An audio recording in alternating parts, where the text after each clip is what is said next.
जय गुरुदेव।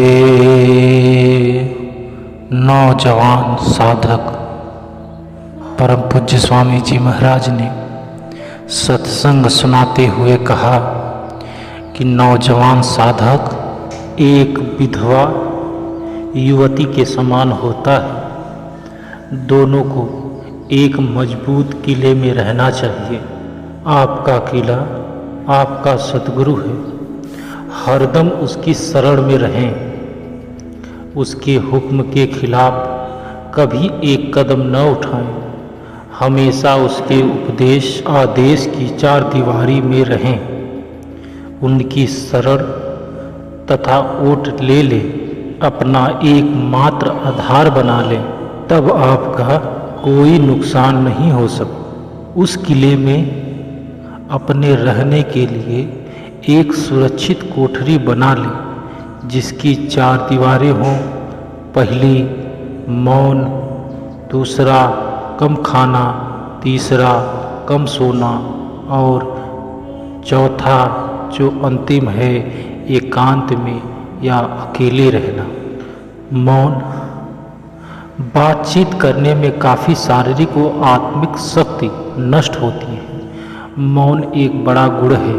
कम से कम बोलें। जब बहुत ज़रूरी हो तभी मुंह खोलें और जब बोलना ही हो तो बहुत नम्रता और मिठास के साथ बोलें। कभी कभी किसी बात पर गुस्सा न करें। दुनिया को चलाने का भार आप पर नहीं है। ये उसी के लिए छोड़ दें जिसका यह काम है। अगर कोई व्यक्ति नासमझी का व्यवहार करता है तो यह जरूरी नहीं कि आप उसकी नकल करें या उसका ढंग अपनाएं।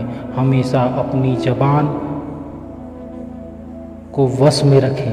दूसरा कम खाना, इसका संबंध भी ज़बान से है। जब ज़रूरत से ज़्यादा खा लेते हैं क्योंकि खाने में हमारी ज़बान को स्वाद आता है। हमें सिर्फ उतना ही खाना चाहिए जितना जिंदा रहने के लिए ज़रूरी है।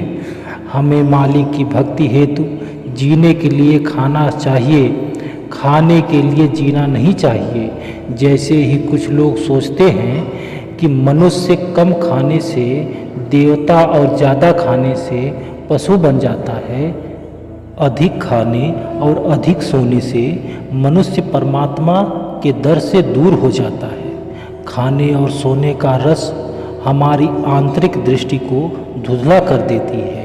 अपने पेट को खाली रख ताकि परमात्मा तुझे अपने प्रेम के से भरपूर कर दे। अपना मुंह बंद कर ले ताकि परमात्मा तेरी आंखें खोल दे। यह एक संत की वाणी है। तीसरा कम सोना। नींद और खाने का आपस में संबंध है। ज़्यादा खाने से हमेशा सुस्ती और नींद आती है। ज़्यादा खाने से हमें आलस हमेशा बना रहता है। जितना हम कम सोएंगे उतनी ही अधिक आत्मिक उन्नति कर सकेंगे। हम जितना सोते हैं उतनी नींद की हमें ज़रूरत नहीं। रात में कुछ घंटे की नींद ही काफ़ी होती है। इसमें हमारी आंतरिक उन्नति होती है। चौथा एकांत। जहाँ तक बने अकेले रहें। परमार्थ के अभ्यासी के लिए जितना भी हो सके अकेले रहना जरूरी है। लोगों का मेल जोल हमें मनमत पर ले जाता है। हमारी कोशिश तो गुरुमत पर चलने की है। मनुष्य से दूर भाग और अपने आप के ऊपर देख। यह एक सच्चे भक्त की पहचान होती है।